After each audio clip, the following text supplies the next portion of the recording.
¿Qué tal? Muy buenas noches, bienvenidos a su sesión 2024. Yo soy Emerson Segura y llegamos a un punto donde uno de los temas en los últimos días ha sido el registro del voto de los mexicanos en el exterior. Estamos hablando de un mecanismo implementado desde 2006 justamente para que las y los mexicanos puedan ejercer su voto y hoy pues estuvo en cuestión Luisa Cantú.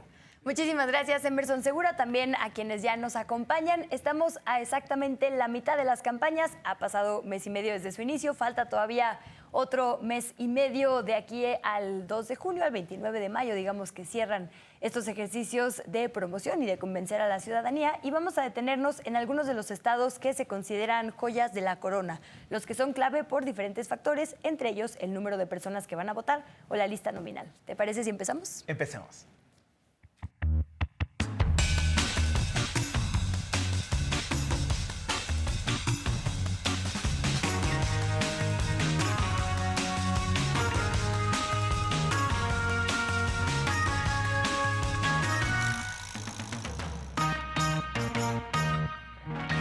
Y bueno, como ya le decíamos, el voto en el extranjero ha sido uno de los temas de este día y el Instituto Nacional Electoral informó que detectó inconsistencias en diversos registros justamente para votar desde el extranjero y así notificó a las personas que están en este supuesto de improcedencia. Las solicitudes de mexicanas y mexicanos que viven en el exterior y que fueron rechazadas en una primera instancia o hasta este momento son 39,724. Hay que señalar que 861 fueron por comprobantes de domicilio con alteraciones de datos y 1,203 por irregularidades en las firmas. Otras 12,574 fueron solicitudes incompletas y 8,086 con diversas irregularidades. Para analizar este tema a detalle agradecemos muchísimo la comunicación, el tiempo de la consejera del INE, Carla Humphrey. Bienvenida, consejera, muy buenas noches. Hola, buenas noches. Es un gusto saludarles y gracias por este espacio.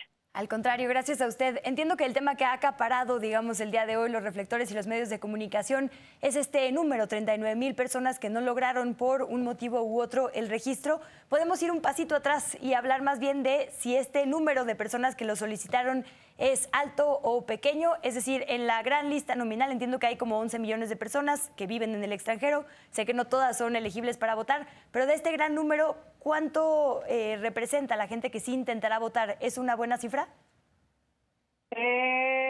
Más bien, iré un poco más allá. Tenemos viviendo fuera de nuestro país, mexicanas y mexicanos, digamos de primera generación, 11 millones 12, la mayoría en Estados Unidos, pero si ya contamos a los de segunda, tercera generación, ya estamos llegando a los más de 30 millones, 36 millones de mexicanas y de mexicanos.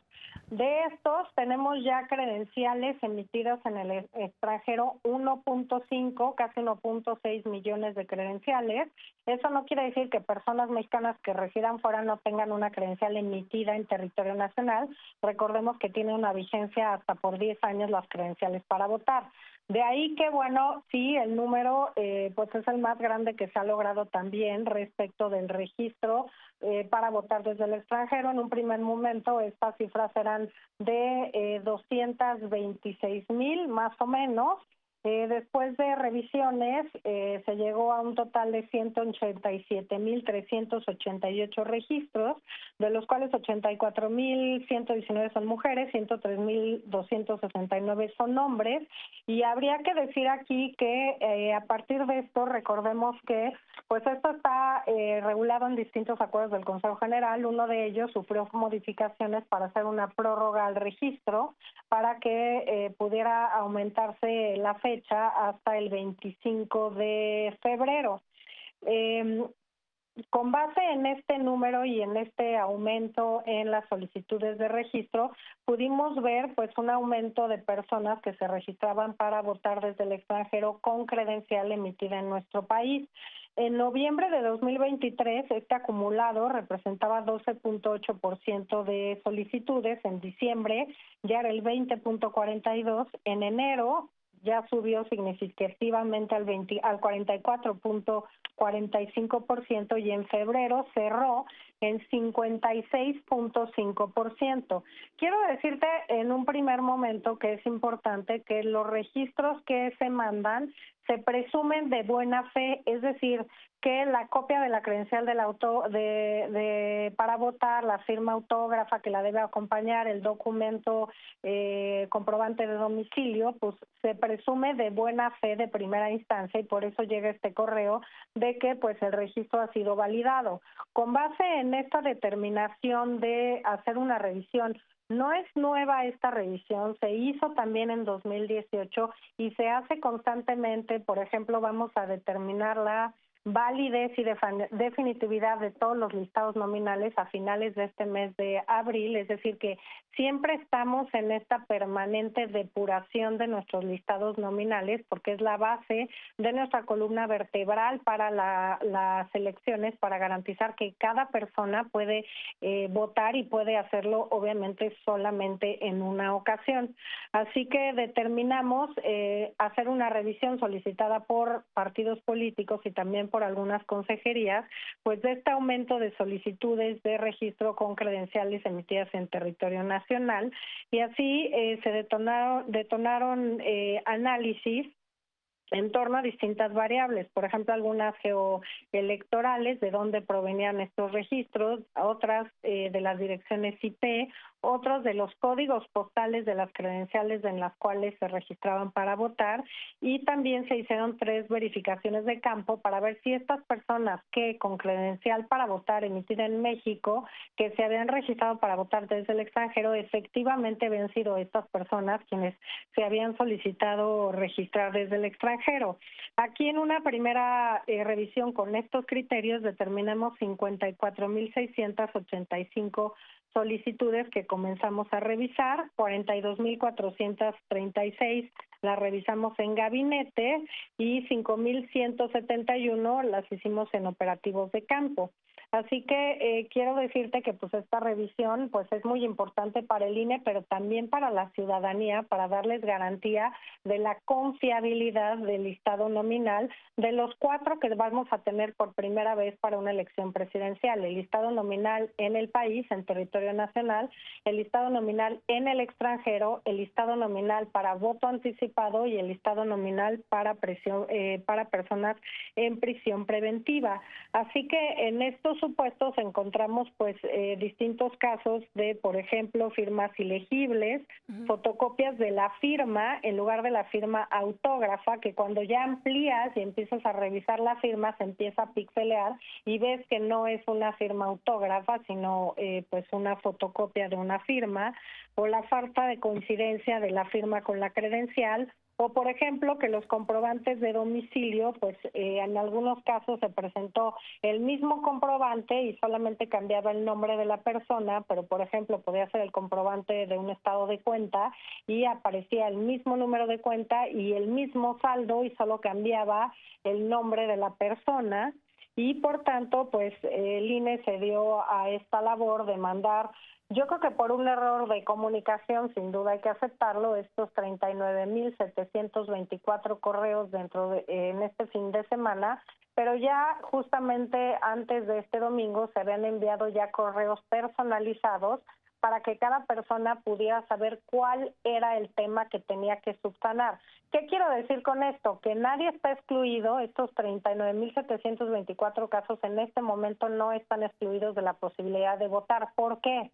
Porque ya sabemos que tienen su credencial, que es una credencial vigente, están incluidos en algún listado nominal y podrán votar en México si es que no solicitaron votar en el extranjero, o podrán votar en el extranjero en estas 23 sedes consulares en las que habilitamos 1,500 boletas para que las personas que están allá en tránsito o que residen en el extranjero puedan efectivamente votar.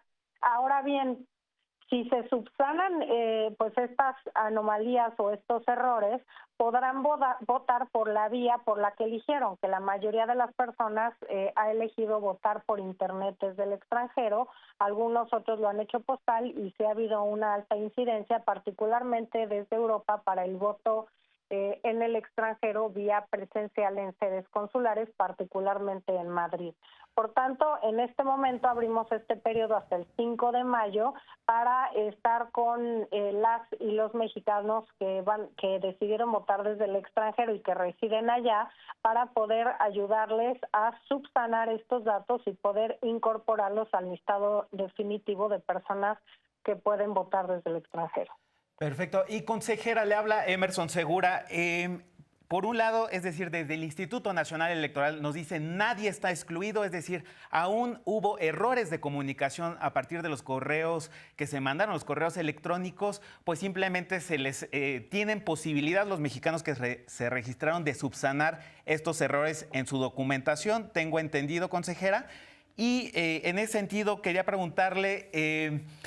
Usted mencionaba al inicio la cifra justamente de mexicanos en el exterior, ¿no? Justamente yéndonos a unos datos, pues en 2018 181,256 personas se registraron para votar. Finalmente 98,470 pudieron o más bien asistieron a votar o lo emitieron su voto de alguna manera.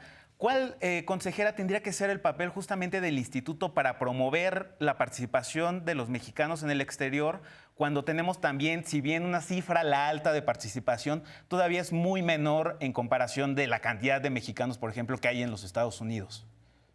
Pues creo que tenemos que seguir facilitando las vías en las que puedan votar. En la elección pasada, por ejemplo, solamente la elección presidencial pasada, solamente podían votar por la vía postal, ahora tienen 2 vías adicionales por las que pueden votar, electrónico por internet y presencial de forma electrónica en consulados, es decir, que a diferencia de las personas que vivimos en México, las y los residentes en el extranjero tienen más formas de votar que quienes vivimos aquí, 1, 2, estar en permanente comunicación con las y los mexicanos residentes en el extranjero. Me parece vital no perder este contacto elección tras elección. 3, por ejemplo, hemos hecho desde mi oficina algunos contactos con congresos locales, en Estados Unidos, en distintas entidades de los Estados Unidos, para hacerles saber pues las garantías que tiene y la seguridad que tiene la credencial para votar desde el extranjero, ya que empiezan a conocer la cantidad de datos y de medidas de seguridad que tiene. La verdad es que casi que ni siquiera la creen, porque justamente esto lo que hace es que tengan necesariamente que pues que garantizarles poder utilizarla de otras formas, y una de ellas es poder acreditarse para distintos trámites en el extranjero, como pudiera ser hacer una solicitud de trabajo desde el extranjero. Así que en este tema creo que hay que seguir trabajando de la mano de hacerles saber que pueden votar, por ejemplo, este año es muy interesante para quienes ya también adquirieron la nacionalidad estadounidense, que podrían votar en elecciones presidenciales tanto en Estados Unidos como en México,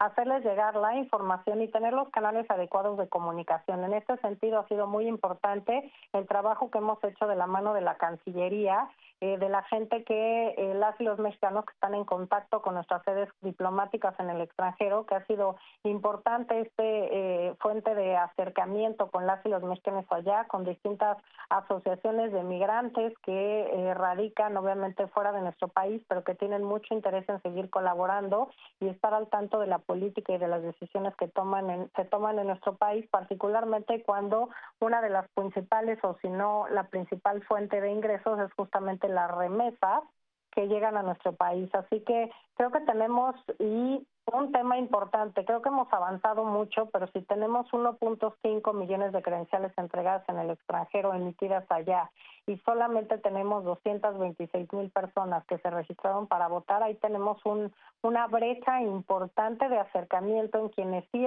efectivamente van y tramitan su credencial en un consulado y quienes después se registran para votar. Así que creo que los mecanismos de información tendremos que buscarlo pues en cada contexto para tener una estrategia focalizada y adecuada a cada estado, a cada país, y pues que las y los mexicanos que residen en el extranjero puedan tener esta información.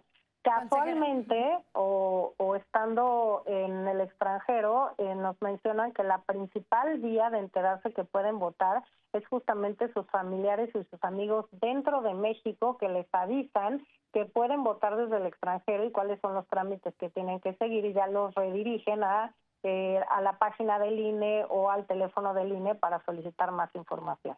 Consejera, tenemos 2 minutitos, pero abusando un poco de su tiempo, preguntarle 2 cosas de forma muy rápida. ¿Qué tan cerca o lejos estamos entonces de una implementación total del voto electrónico? Y preguntarle, este sexenio tuvimos consultas de revocación de mandato, consultas populares. Esto va a ser un ejercicio, esperamos, de participación ciudadana cada vez más constante. ¿Se incluirá justo a las personas del extranjero también en estos nuevos ejercicios? Y el otro, nos decía ahora de Madrid, por ejemplo, que tuvo una alta participación. ¿Qué otras geografías o qué otro dato podemos cruzar? ¿Qué grupo es el que más está participando desde el extranjero en cuanto a edad? ¿Son mujeres, son hombres? ¿Están en algún estado particular de Estados Unidos?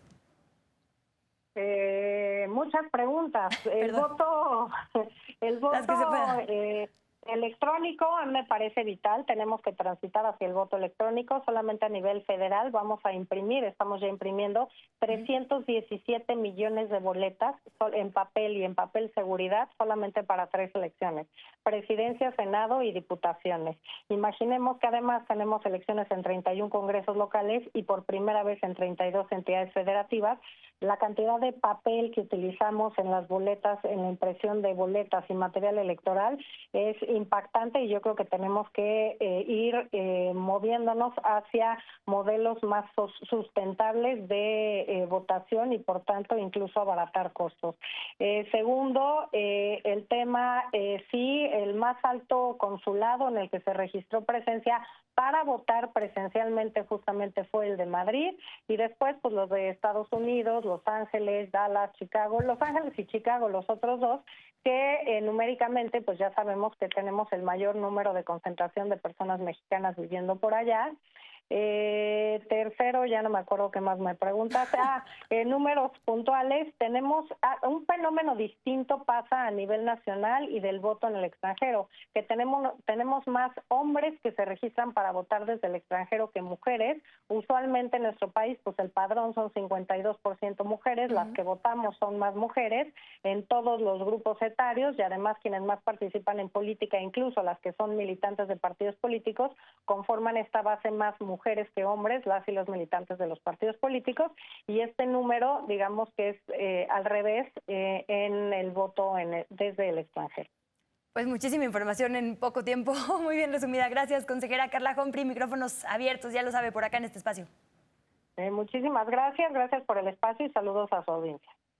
Bueno, ahí tenemos todos pues, los detalles que nos da la consejera electoral Carla Humphrey sobre este pues, limbo, que realmente ya nos dijo no es limbo, sino más bien que nadie queda excluido. Así que pues también invitamos a nuestra audiencia y que nos ven que también puedan ingresar a la página del Instituto Nacional Electoral para tener toda la información a la mano. Y también, bueno, hay que señalar que el voto desde el extranjero, ya lo decíamos, fue posible por primera vez en la elección presidencial de 2006.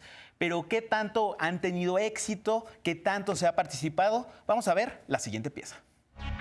Las y los mexicanos que viven en el extranjero tienen derecho de hacer valer su poder de decisión donde se encuentren. El voto de los mexicanos residentes en el exterior fue posible por primera vez en la elección presidencial de 2006. La reforma al artículo 36 constitucional en 1996 es el antecedente jurídico inmediato a este derecho, en virtud que establecía en su fracción tercera que era obligación del ciudadano de la República votar en las elecciones populares en el distrito electoral que le correspondiera, por lo que los ciudadanos que no estuvieran dentro de ese distrito estaban impedidos para ejercer su sufragio.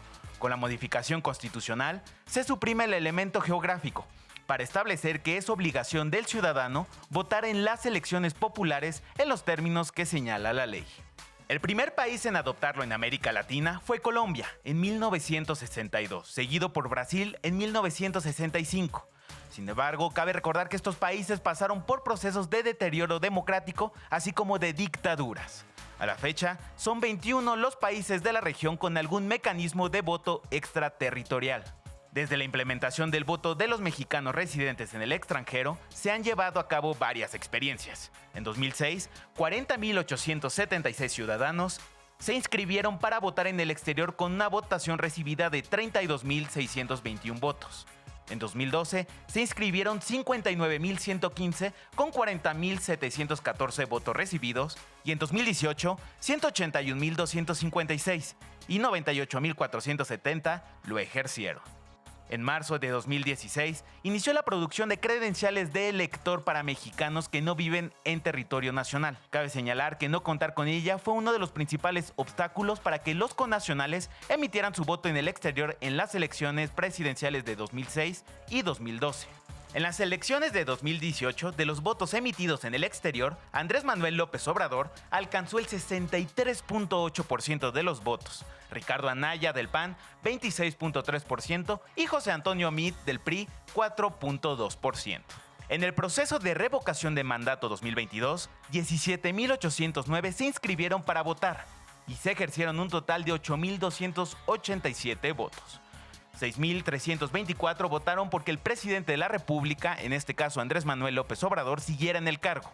1.915 porque se le revocara la pérdida de confianza y 48 fueron anulados. Si bien durante los últimos años ha ido a la alza la participación de los mexicanos en el exterior, esta cifra aún es menor, tomando en cuenta la diáspora mexicana en el mundo.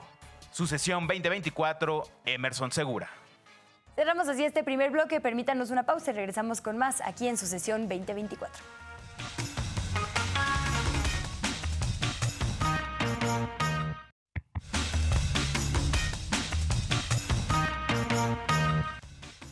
Ya estamos de vuelta aquí en Sucesión 2024 y vamos con más información. La lista nominal de este año está integrada por 99 millones de personas. Estamos hablando de la cantidad de gente citada a las urnas. Una tercera parte vive de esta en el Estado de México, la Ciudad de México, Jalisco y Veracruz. Así que pues ahí tenemos los estados con mayor peso electoral, Luisa. Por eso el día de hoy nos detenemos en los momentos político-electorales más relevantes, en estas las llamadas joyas de la corona. Y bueno, arrancamos en Jalisco, que ayer pues celebró el segundo debate entre las aspirantes a la gubernatura. Estamos hablando de Claudia Delgadillo de Morena, de la coalición Morena, Partido del Trabajo y Partido Verde, Laura Aro de la coalición Fuerza y Corazón por Jalisco y Pablo Lemus del oficialista Movimiento Ciudadano en aquella entidad. Los temas que se discutieron fueron infraestructura y gasto público, finanzas y obra pública, transparencia, rendición de cuentas y combate a la corrupción. Vamos a ver lo que sucedió en el debate. A Jalisco le van a llegar directamente de la Federación casi 23,000 millones de pesos. Con esto vamos a impulsar y vamos a generar un desarrollo económico. Sin duda, habrá una rendición de cuentas transparente y vamos a invertir en nuestras escuelas. Ya el gobierno no va a medir cómo están los índices de inseguridad y cómo han mejorado. Lo harán observatorios ciudadanos para rendirle cuentas a la ciudadanía.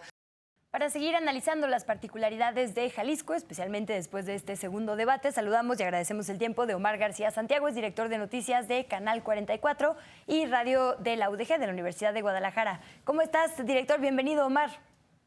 ¿Cómo estás? Muy bien, gracias. Muchas gracias por la invitación. Muy buenas noches. Al contrario, muchísimas gracias. Pues el día de hoy o esta semana ya tenemos diferentes encuestas que ponen muy pegaditos a Morena y a Movimiento Ciudadano. Preguntarte un poco tu lectura sobre estas dos fuerzas. Parece que MC tiene un quiebre importante. ¿Y qué sabemos sobre Morena en lo que era un bastión naranja? Cuéntanos un poco sobre las miras políticas que hay que seguir. Sí, por encuestas nos vamos. Yo creo que no ha sido un día de campo para el partido que gobierna Jalisco y que ha sido hegemónico en los últimos años, desde el 2015, que Enrique Alfaro llega al gobierno de Guadalajara en ese año 2015, después gana la gubernatura en 2018, y lo que nos dicen las encuestas y lo que ha sucedido después del debate es que parece que empieza a cerrarse ya la contienda electoral acá en Jalisco, donde el candidato oficialista, que es Pablo Lemus Navarro, empieza a reducir la distancia con Claudia Delgadillo, que es la abanderada de esta gran coalición de partidos que está conformado por el partido Morena, está el Partido Verde, el Partido del Trabajo y dos partidos locales, Hagamos y Futuro. Lo que podemos acusar es que se está polarizando la elección y la candidata, creo que parece un símil también de lo que está pasando a nivel federal, pero la candidata de la coalición Fuerza y Corazón por Jalisco, que es Laura Aro, pues no está despegando. Entonces, estos puntos que tradicionalmente habían tenido estos partidos políticos, el PAN, el PRI y el PRD, pues están más bien yendo hacia cualquiera de las dos candidaturas con más fuerza. Van 2 debates de 4 que vamos a tener acá en Jalisco y por lo menos un periódico sí lo dice tal cual en su portada, el periódico Mural del Grupo Reforma lo tituló así el pasado domingo, como que calificaron mejor el desempeño de Laura Aro y de Claudia Delgadillo en el pasado debate, ¿no? Omar, me gustaría preguntarte dos cosas. Te habla aquí Emerson Segura.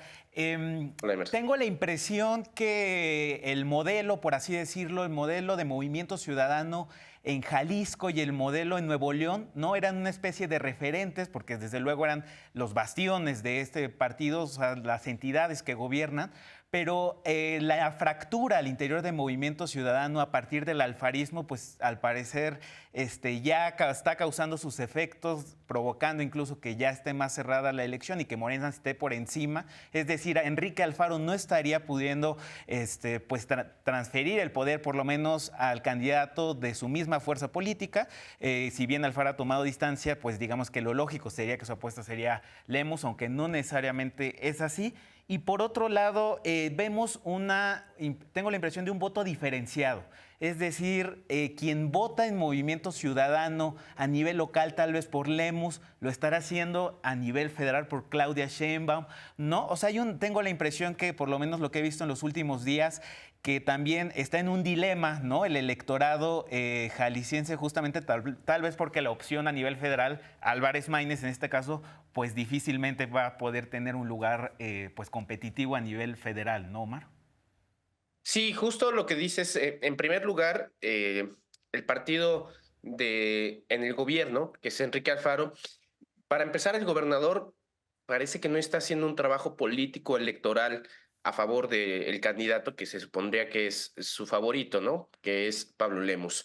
Pero no es el único caso. Ocurrió hace 6 años con Aristóteles Sandoval, donde digamos, no apoyó tal cual a su candidato.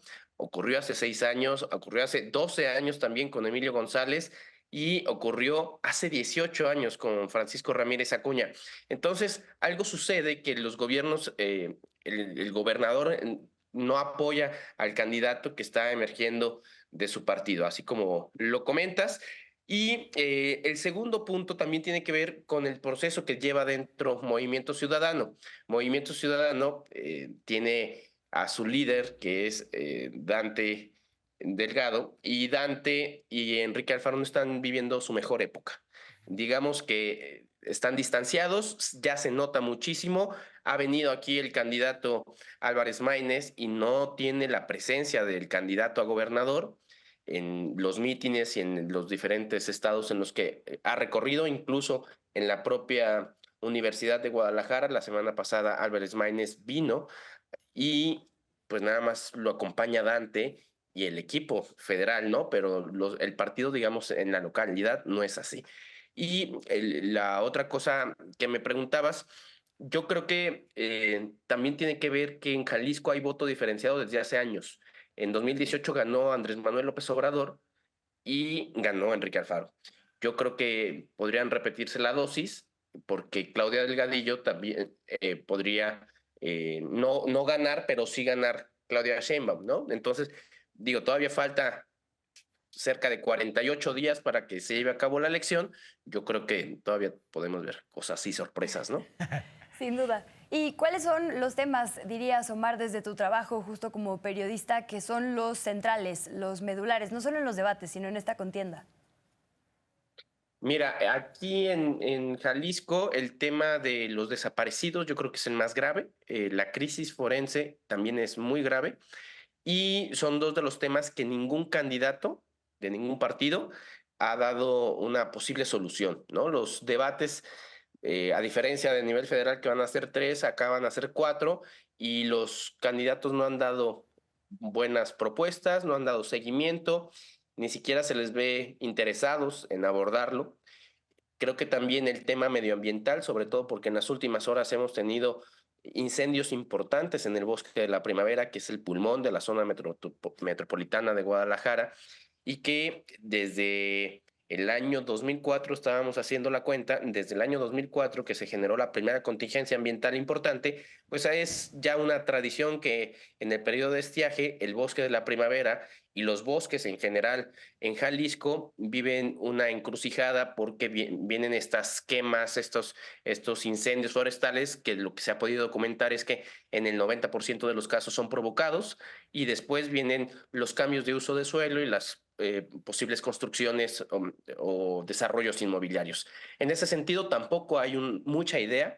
Lo que hemos visto en los debates son ocurrencias de todos los candidatos y un profundo desconocimiento, por lo menos en lo que a recaudación y manejo de finanzas públicos se refiere. El sábado pasado, todos los candidatos patinaron en este sentido porque no hay... digamos, hay muy poca experiencia. Quizá el que más experiencia tiene es Pablo Lemus, que ha sido alcalde de Zapopan en 2 ocasiones y una vez en Guadalajara. Sin embargo, las propuestas que ofrece obligarían a que el gobierno federal contribuya de manera importante, por ejemplo, para el desarrollo de líneas de tren ligero, que es lo que más se ha prometido, porque más o menos el presupuesto del gobierno del estado acá en Jalisco son 150, 160 mil millones de pesos, y una línea de tren ligero costaría una quinta parte de ese presupuesto. Entonces, no podrían hacerlo sin el apoyo de la federación. Entonces, si no gobierna... El tema es que Pablo Lemus no tiene un candidato que vaya a ganar a nivel federal, y eso ocasionaría que pues, Jalisco no tenga esos recursos de una manera tan sencilla. Pues ahí lo tenemos, Omar, crisis de inseguridad, crisis ambiental, crisis también del sistema de movilidad, diversos temas en esta contienda en Jalisco. Omar, muchísimas gracias por estar aquí en Sucesión 2024 y ojalá podamos sostener la conversación en el futuro para seguir analizando estos temas. Omar, muchísimas gracias. De Jalisco nos vamos ahora a Veracruz, un estado estratégico, por supuesto, por su posición en el Golfo de México, pero también por sus 6 millones de votantes. Ahí Rocío Nale de Morena, el priista José Yunes, que ahora va en alianza con el PAN y el PRD, e Hipólito Deschamps se disputan la gubernatura.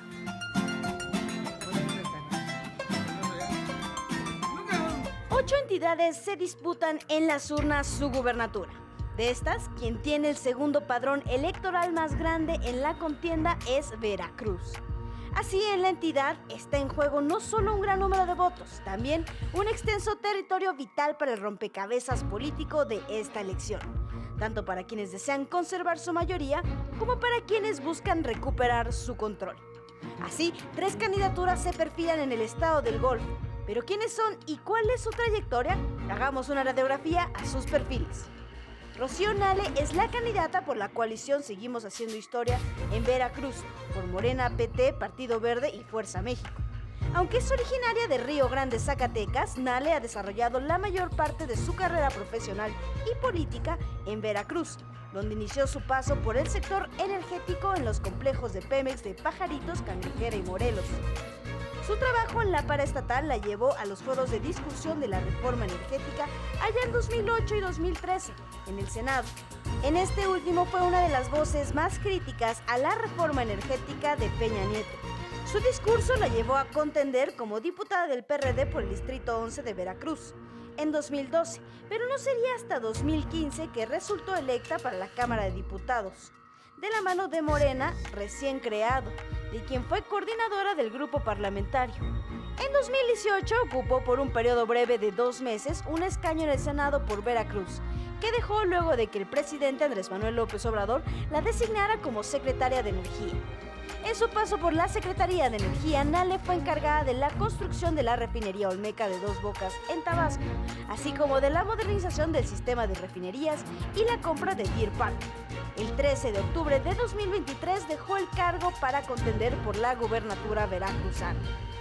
En lo que va de la contienda, Nale ha enfrentado una campaña mediática en su contra que pretende ligarla a una red de corrupción, así como de la adquisición de propiedades a su nombre. En ambos casos, la propia Nale ha desmentido los hechos. Sin embargo, a la fecha, su opositor, José Yunes, interpuso una denuncia en contra de la exsecretaria ante la Fiscalía General de la República. Ahora vámonos con la oposición, que nuevamente presenta a un Yunes en la boleta jarocha. José Francisco Yunes Zorrilla, conocido como Pepe Yunes, candidato por la coalición PRI-PAN y un marginal PRD que busca revivir el yunismo y el priismo en el estado costero. Inició su carrera en 1987 en las filas del PRI. Posteriormente se desempeñó como asesor de la Secretaría General de Gobierno en el estado y en 1997 fue electo como presidente municipal de Perón. Del año 2000 hasta 2024, José Francisco Yunes mantuvo escaños tanto en la Cámara de Diputados como en el Senado. Sin embargo, en 2018 solicitó licencia para contender por la gobernatura del estado contra Cuitláhuac García. Yunes ha sido señalado por su cercanía con Javier Duarte, quien actualmente cumple una condena por enriquecimiento ilícito. Del lado del Movimiento Ciudadano, el candidato es Hipólito de Champs Espino Barros, quien hasta 2024 formaba parte de las filas del PAN, con quien fue regidor del Ayuntamiento de Boca del Río. En 2018 y 2021 fue presidente municipal de Medellín de Bravo. Entre campañas sucias, acusaciones de elecciones de Estado, proyectos contrapuestos y un importante número de votos, Veracruz es una ficha clave en el tablero nacional. Sofía Velázquez, Sucesión 2024. Pero ahora nos vamos a la capital, en la Ciudad de México. Un tema que ha marcado ahora las campañas electorales es el agua, y seguramente usted lo ha visto en los diversos medios de comunicación. La Conagua reporta un déficit de lluvias de 100% en lo que va del año. Y desde luego esto ha provocado una sequía generalizada en el país que se ha traducido en las presas del sistema Cutzamala, provocando que tenga mínimos históricos de almacenamiento. Esto ha implicado una reducción al suministro escalonada que empezó desde el mes de noviembre y es un tema que, a pesar de ser un asunto natural y casi que global, ha sido usado por los partidos, específicamente de la oposición aquí en la capital, durante semanas. José Luis Luege, el extitular de la Conagua y hoy integrante de los equipos tanto de Xochitl Gálvez como de Santiago Taboada, incluso pronosticó un día cero, lo había dado para este mes de abril. Otras figuras lo han fechado para el día 26 de junio de este mismo año. Sin embargo, pues la Conagua, a través de su organismo de Cuenca Aguas del Valle de México, ha explicado que el Cutzamala solo es una de las fuentes de agua de la Ciudad de México, pero que de cualquier forma ya se hacen obras complementarias, por lo que bajo ningún escenario pues se quedarán sin agua. Luis, hay que decir que pues este escenario apocalíptico, ¿no? Un poco del día cero ha sido utilizado en diversos momentos, pues ahora de la campaña, sobre todo en la Benito Juárez, ¿no? Sí, digo que bueno que se ocupen todos los partidos políticos sobre este tema, pero justo se trata de buscar soluciones, no generar miedo, a partir del cual pidan el voto de la gente. Ya lo decías, el tema del agua ha robrado reflectores en estos últimos días. Por ejemplo, la semana pasada, vecinas y vecinos de la alcaldía Benito Juárez denunciaron un olor distinto o raro en el agua de sus casas. Esto ha tenido ya varias respuestas. El gobierno de la Ciudad de México anunció, por ejemplo, el cierre de El Pozo, donde se detectó que había sustancias de la familia de los lubricantes o aceites y que surtía precisamente a estas colonias con las denuncias. A pesar de que todavía no hay ninguna investigación concluyente, el PAN en esa alcaldía ya exhortó a la ciudadanía a que presente una denuncia en contra del gobierno. Y precisamente el agua pues será uno de los temas en el segundo debate chilango que se llevará a cabo el próximo domingo a las 8 de la noche. El resto de los temas serán transparencia y combate a la corrupción, así para que esté usted atento en la transmisión de este debate chilango. Y bueno, en este marco, el día de hoy, la candidata y los candidatos a la jefatura de gobierno, Clara Brugada, Santiago Taboada y Salomón Chertorivsky, de la alianza de Morena, El Verde y el PT, el PAN, PRI y PRD y Movimiento Ciudadano respectivamente, firmaron el Compromiso por la Paz. Es una convocatoria que hace la Conferencia del Episcopado Mexicano.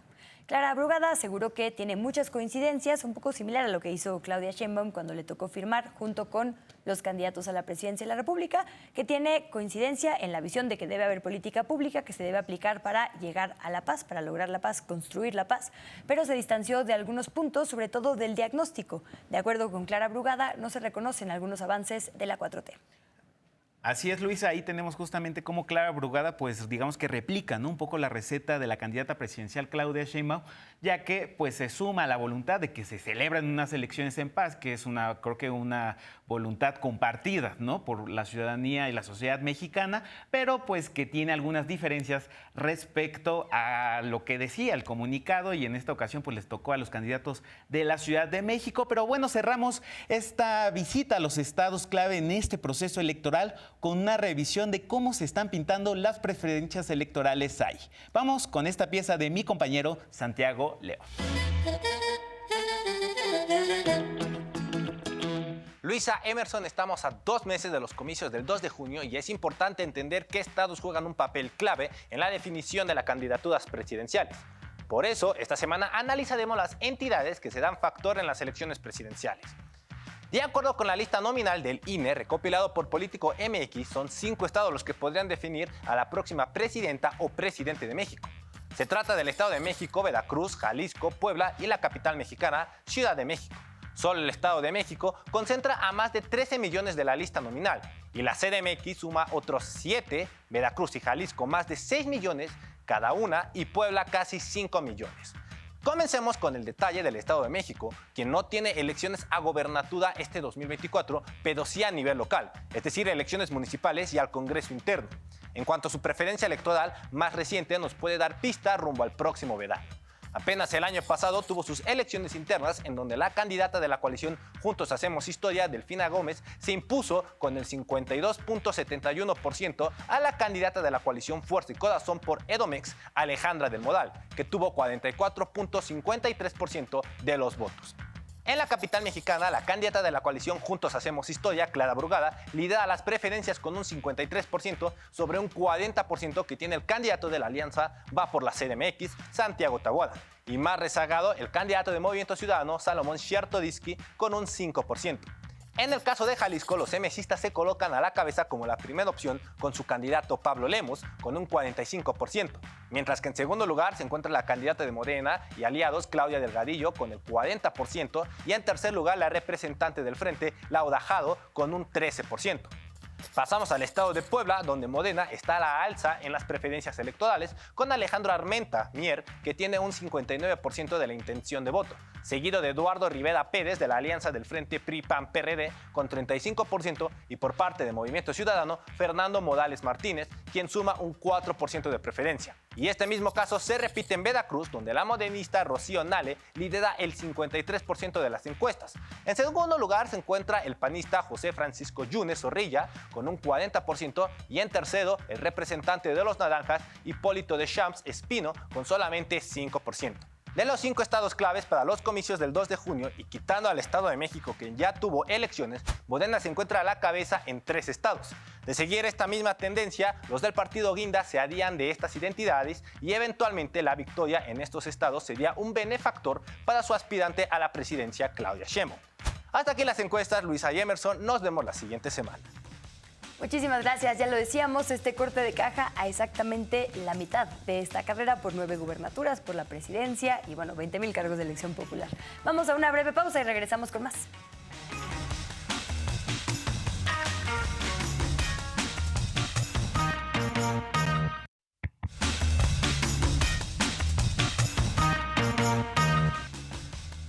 Gracias otra vez por su compañía en la señal de Canal 14 y por supuesto en esta emisión de Sucesión 2024. Ya hicimos un recorrido por las campañas de las calles. Falta el otro lugar donde las y los aspirantes están pidiendo nuestro voto, que son las redes sociales. Acá le preparamos un ágil resumen.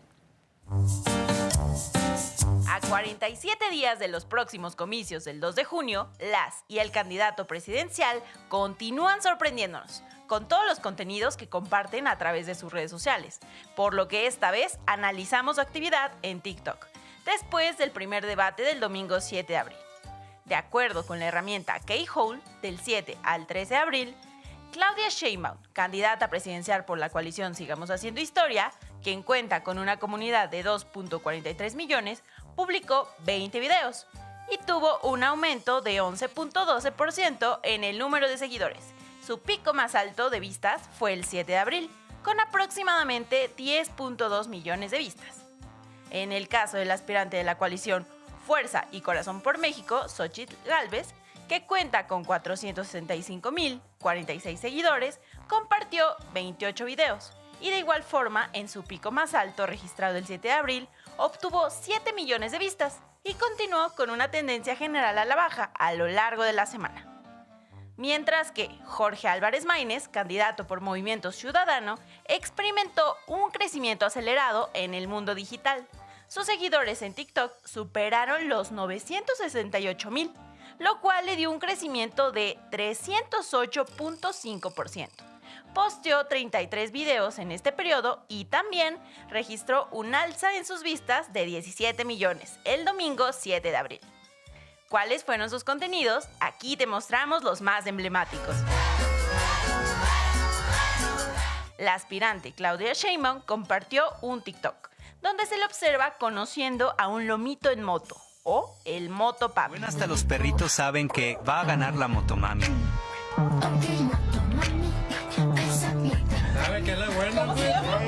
A través de esta red social escribió: hasta los perritos saben, es tiempo de motomamis. ¡Padre! ¡Ay, mis ojos! La candidata Xóchitl Gálvez seguramente quedó eclipsada, pero por las reacciones que desató ante la declaración que hizo durante su meeting en el Estado de México el 11 de abril. Si a los 60 años no has podido hacer un patrimonio, eres bien güey, con todo respeto. El tema Presidente Maínez, interpretado por Yawi, alcanzó el pasado viernes 12 de abril el primer lugar en la lista de temas más virales en la plataforma de música digital Spotify. Cuestión que llevó al aspirante del Partido Naranja a celebrarlo, pero también a denunciar al PRI por tirarle su canción de ese servicio de música. La vieja política volvió a hacer una marranada. Eres un cerdo, Alito Moreno, y la canción la vamos a recuperar. Esto ya se salió de control. Hiroko Nakamura, Sucesión 2024. Ahí tenemos la actividad de los candidatos presidenciales en las redes sociales, específicamente en TikTok. Nos vamos, pero lo dejamos con su sección. Muy buenas noches, Luisa Cantú. Muchísimas gracias, Emerson Segura, por supuesto a quienes hicieron posible este programa, y nos vemos en la siguiente emisión. Hasta la próxima.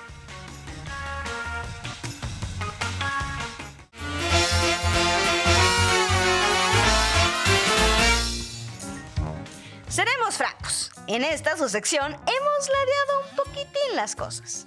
La señora Gálvez ha conquistado muchas de nuestras entregas semanales por mérito propio. Sin duda, la candidata le echa ganas. Pero por hoy la dejaremos descansar. Tampoco hablaremos hoy del candidato Maínez y su campaña musical. Hoy es turno de la jefa Sheinbaum. Pero antes es turno de Morena. Turno de ver este momento cursi y ridículo de la candidata Leslie Figueroa. Dile sí al bienestar. Las cosas que guarda Aguascalientes o Guaymas. Guaymas, sus valles, su riqueza natural y su gente, merecemos la continuidad. Hablar de la problemática identidad de Clara Brugada. Pues yo me identifico con una frase del presidente Benito Juárez, que es todo el respeto ajeno es la paz. Esto, lo que quiera que sea esto. Para ver si de casualidad te veo con tu familia para echar la platicada. La suculencia del torruco. Que las campañas sean eternas.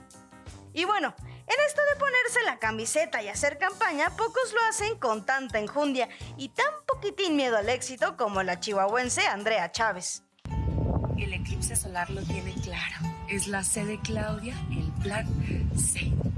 Como diría el Divo de Juárez, pero qué necesidad. Y ahora sí, sin miedo al éxito, la candidata Sheinbaum. Y queremos que la reciban como se merece, juntas y juntos.